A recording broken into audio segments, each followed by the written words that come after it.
It's nice, ne? This one is very nice. Je lijkt verliefd, joh. Ik was nog verliefd. Wanneer is de keer verliefd? Is hij daar? Yes, I got that. Oh, is it recording already? Yes. Het wordt dus geëdit, hè?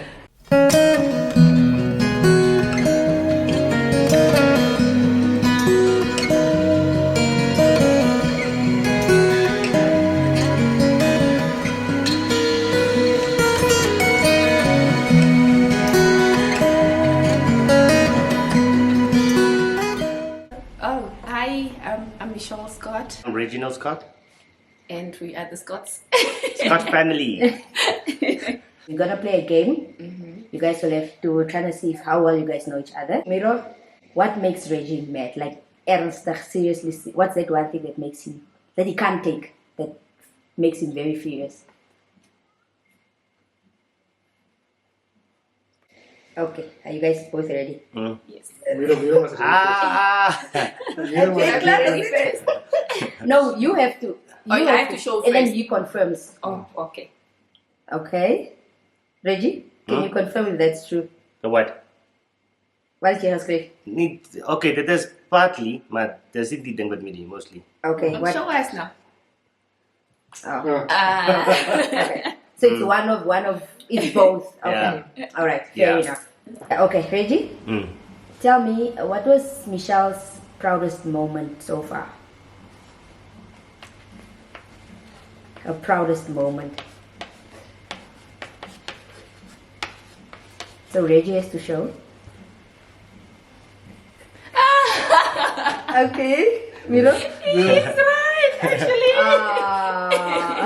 He's right, I'm wrong. Are you telling me I know her better than herself? Yeah. Nice. So clearly the husband knows you better. He does.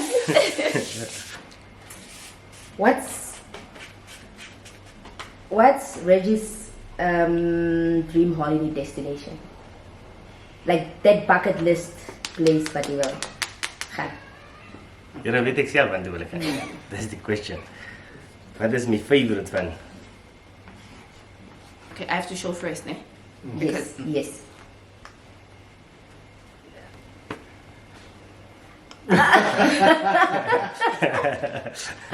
Really, Yeah. Daddy? Is that your dream? Not really a dream. Destination. I think it's a nice.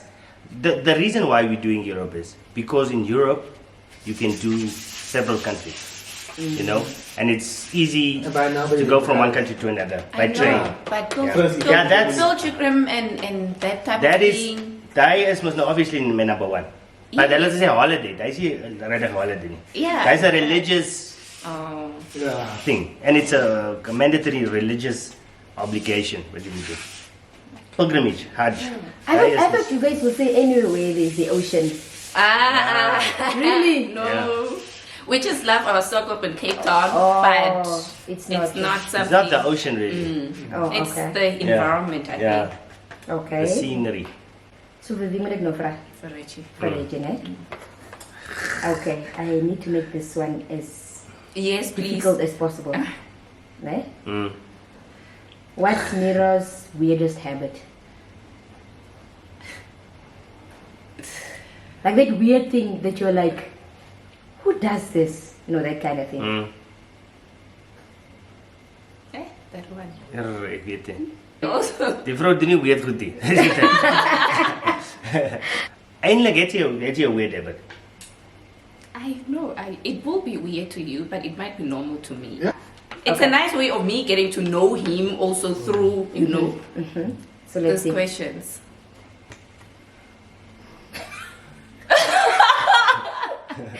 Die vrou eet die That's been- not chicken bones. Huh? It's just not chicken bones. I chew Just off the bones. Ja, mostly chicken bones. Chicken bones is maak jy mos laat tot op die laaste. Is that brain like sorry? Dan hulle is net dat. Net queer. Even in a restaurant, I'll chew those bones. That's why I never order chicken. Okay, Reggie, what makes Miro cry? Except death. Except death. Hierdie moet ek reg kry. Ek moet hom reg kry. Okay. Reggie? Okay. Everything clear. So we met at Learning and Development, at Bank Windhoek's Learning and Development. I was in training and so was she. So, but actually, I sort of knew her before I met her. Sort of, there was this magazine, like a Bank Windhoek magazine, that it's like a monthly or quarterly edition. So I saw her there, and then I thought she was really pretty. And then many moons after that, I was once at that Learning Development and I saw her, and then I called her by her name, and she was Surname. like, by your surname actually, Chikongo. And then we started chatting, and I followed her actually. She went to the first floor, and I followed her there, and we had a brief chat over just general stuff, you know. And then after that, I communicated. You know, I sent an email suggesting a coffee date, just to chat. Yeah, it's basically how we met. That's where we first saw each other for the first time. And we both, it was on a Thursday, the training, both our trainings were going to end on a Friday. So the Friday, I did not see him. I don't think I saw you after we had our first chat. I did not see him. And then the following week, we both went back to work, and he called me. I was like, when are you going to be in Windhoek again? Because both of us were out of Windhoek that time. I was working in Ocho and he was in Omaro. So he called and he's like, when are you going to be in Windhoek again? I'm like, I don't know. I'll be, because I was in school still back then. So I was like, I'll be writing exams when and what day, and I gave him the date. So he's like, okay. And yeah, so when I came to Windhoek, he was here in Windhoek, and we went on a coffee date. It was not a coffee date. But yeah, that's how we met. Okay, so what were your first impressions of each other? For me, it was his voice. And like, because when we met, he was at the back, because it was a setup where all the people that, all of us that were on training went to eat on the first, was it the first floor or the ground floor? It was the ground floor. That was the ground floor. We all went to eat there. So my group, I was with another set of, because we're different classes. So he was there, and I went with my girls to get the food. And I don't see this person. I just hear Chikongo. You know, that deep voice. I just hear Chikongo, and I'm like, I'm looking for this person, but I can't see this person. And then the person came up. Like this short person with this deep voice. I'm like, wow. The voice stood out for me. So that's the first impression. I was always just overwhelmed with Michelle. I think she was just, like they say, it was written in the stars, like the English say. It's something that I thought she was beautiful. All of the deep qualities, like the beauty and the humility and the grace, the gracefulness, you know. I was just impressed by her without even speaking to her initially, obviously, you know. Yeah, I just wanted to, you know, to get to know her, to get behind the beauty, yeah, and get to the ugly, which I never got to, really. So what do you guys admire about each other? What do you admire about Michelle? The one thing I admire about Michelle is the fact that she can juggle between things, you know. She can have multiple things done. She can have the kids here, cook here, you know, sort of take control of everything. I think that's very admirable to see, because me personally, I like to concentrate on one thing and get it done, and you know, I easily get frustrated when I'm distracted, or you know, so it's something that's probably lacking in me, which I admire about her. For me, what I admire the most of you is you connect with people very easily. I always tell you this, it's, for me, I only allow people in my space that I know, people that I already know. With him, it's like we'll go out now and he doesn't know anyone there. He'll go make conversations, he will meet friends.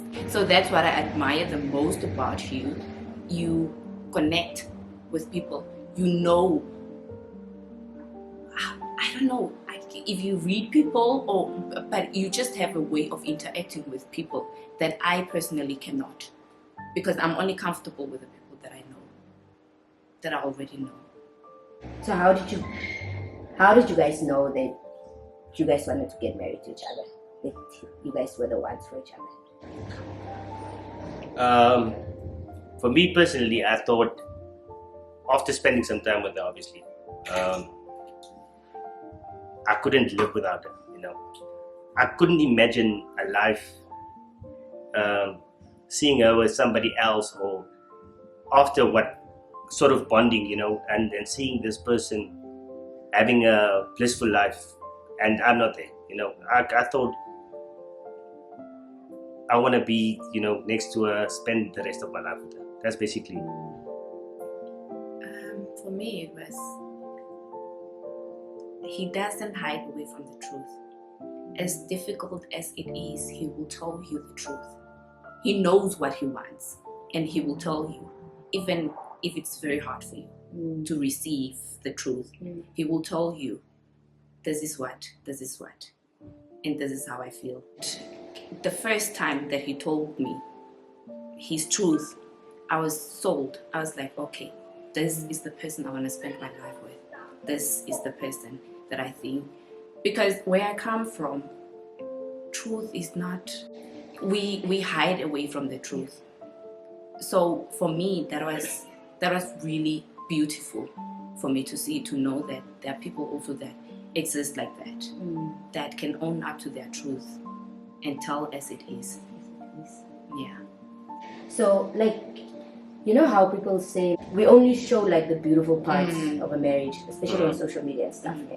If you guys are comfortable to share something that, like, in your lowest in your marriage, what was your lowest in your marriage there, and how did you guys resolve it? Me personally, I think there was a time when, if I can share, there was a time when Michelle was a bit depressed. Was it after giving after? No, there was probably a postnatal depression, mild, I would say.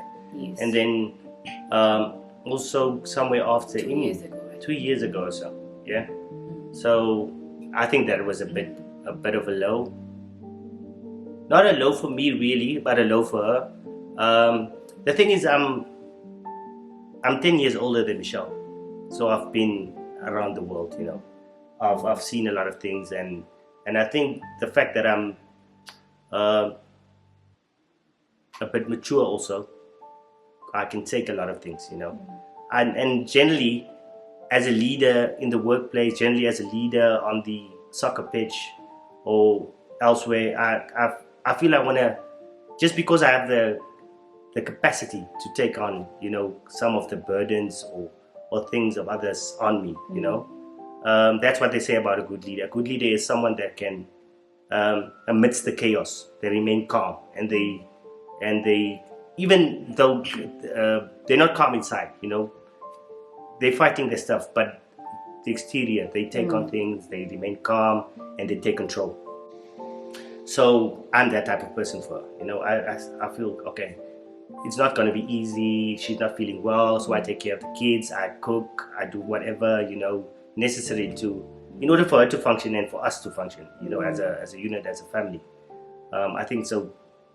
So I think that was a really, it was a low. It was, yeah. So with the postnatal depression, Which is real, right? Yeah. It is real, and at the time we both did not know anything about it. Yeah.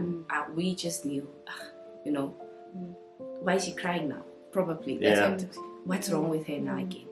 We had this child, It crying, needs and so your it was attention. calling baby. Do you understand? And I was this depressed person. It was our first baby. We did not know anything about childhood. We did not know anything about marriage. We did not know anything.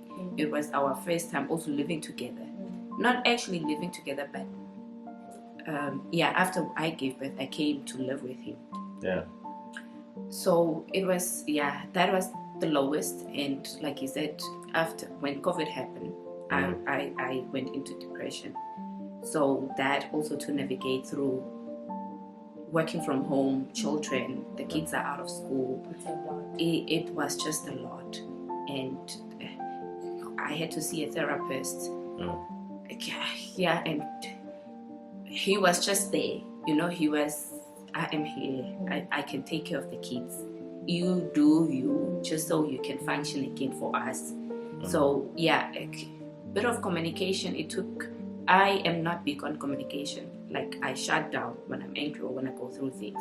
And he is the opposite. He communicates. He wants to talk about things. He wants to get things, out of the way.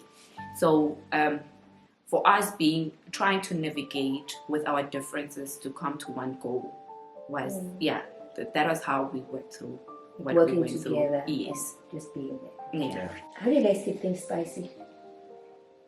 In the bedroom and in the relationship. Guys, we have 3 kids, and so, but the beauty about that is you find ways always. Like, you sneak out, you leave the kids here. It's like, let's go for a drive, we go for drives, and we keep things spicy out of the bedroom. It doesn't necessarily to be in the house. Have to be in the house. Yeah. So we live on the edge. Like, we decide then, like, okay, Let's know. Let's do this. let's sneak out quickly. So yeah, living on the edge, I think. Yeah. Trying to navigate through all these 3 kids. When we get a chance, we are like, okay, there's no or never. Yeah, just on maybe on the kids department. What I always speak about is the fact that some couples, when they after the kids are grown and they're out of the house, basically, they sort of drift apart. You've heard of couples getting divorced at the age of 55, 60. Because they forgot that the relationship, they are two. They are the kids, relationship with the kids, and there's also another relationship between husband and wife. Which should be first. Yes. So later on, it's more about the kids and not about you. Everything revolves around the kids. The conversation, everything, literally. So at the end of the day, you sort of drift apart, or you lose each other along the way. And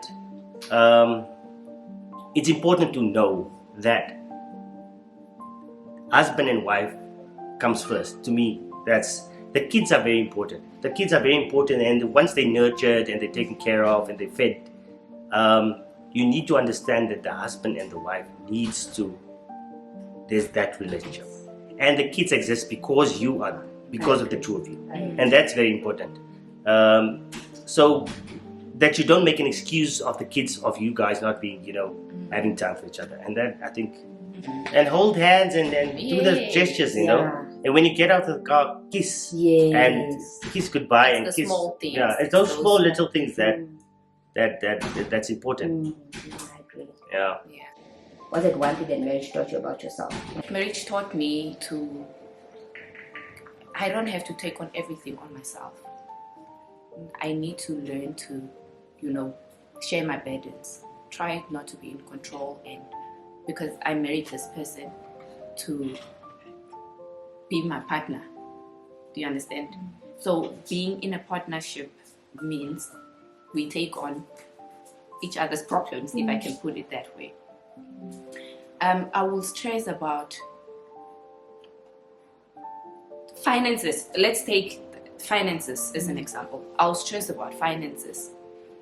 I'll stress about him buying me something expensive, knowing that we need to buy nappies, for example. And what he has taught me is, if I can buy you something, if I'm buying you something, it means I can. I'm able to buy you that thing because I can. I won't put you at a risk, or I won't put our child at a risk knowing, I won't put our child at a risk if we don't have the means. If I don't have the means to buy that expensive thing, I won't. So for me, that was it. I was taking on his burdens also. Like, I wanted to be in control of everything, basically.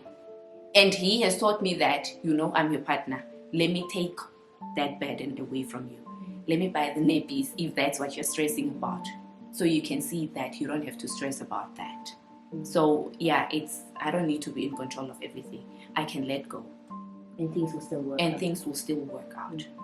Yeah. Mm. But mostly I think it comes from because I was raised by a single mom. So she had to literally do everything herself. It's amazing how like our childhood Very much. It shapes you, ne? yeah. It because the environment, everything that you grow up in, that's all you know.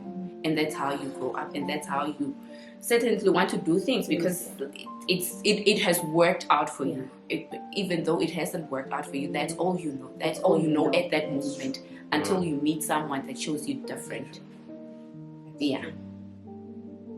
I think I think generally we have a certain degree of procrastination in all of us. You know, that was, I would delay at times things that I need to take care of. You know,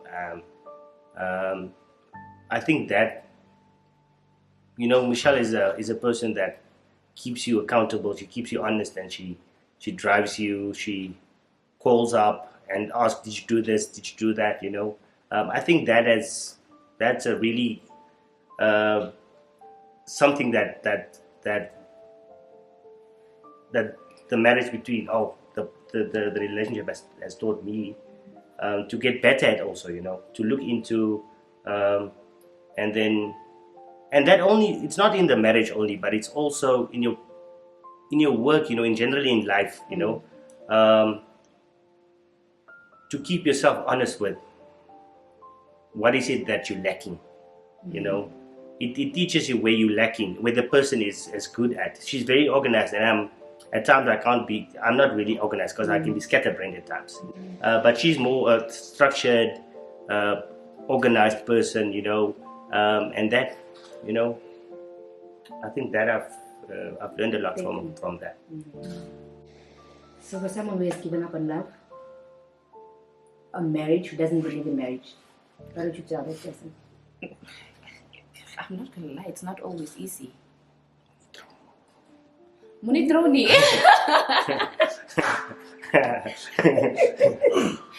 I'm just gonna say, some days you would want not to be married because it's hard. Marriage is hard. Reality is It is hard. It takes two people that are willing to work towards one goal. It is work every day. And if you're not intentional about wanting to put in your side, wanting to put in or wanting to make it work, I don't see a point of you getting married, because you need to work for it. Stop working, or you stop trying to impress this person, because you still need to impress the person.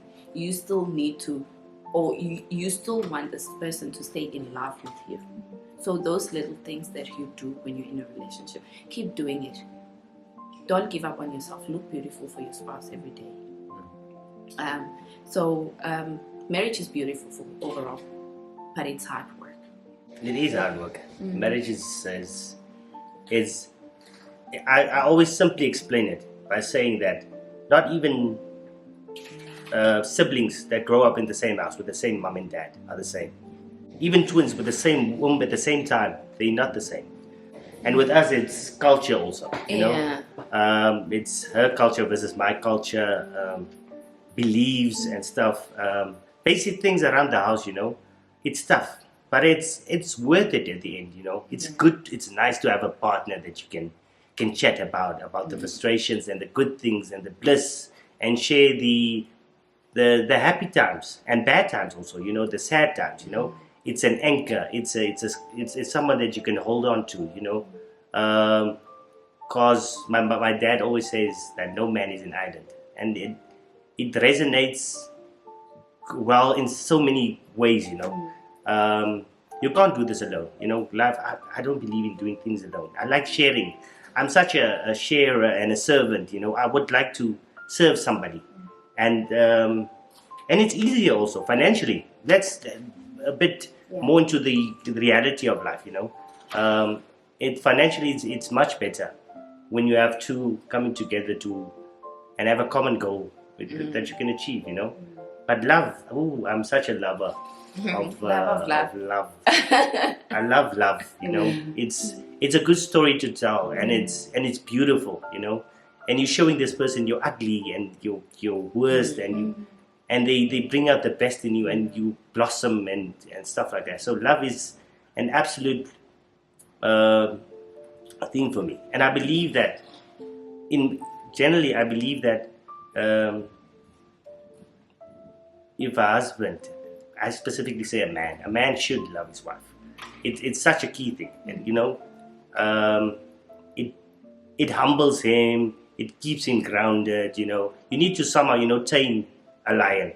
I think love is the thing that's overwhelming enough to tame the lion. Kom ek sê jou iets in die ore. Hy sê nog iemand, please come Why would you choose me every day? I think I would choose you every day because you make me feel loved, and you are patient with me, and you bring out the best in me. And also the fact that you're beautiful makes it easier to love you. Wow. I know I will choose you every day because first of all, you are stubborn. It's your stubbornness that makes me want to strive to be better. You know what you want. You make me feel beautiful every day. You make me feel loved. You show me that the fatherly love that I lacked all those years, you have shown me that you are man enough for me to rely on you for anything, for everything in life. You show our kids, that you can be all. You can be a father to them. You have broad shoulders to carry it all, and for that I'm grateful. I love you so much, and I don't see a life without you, because my world basically revolves around you, and I love you so much. Thank you guys so much for saying yes to this crazy idea that we had. I hope the world will see what we've seen today, and the world deserves to see and hear your story.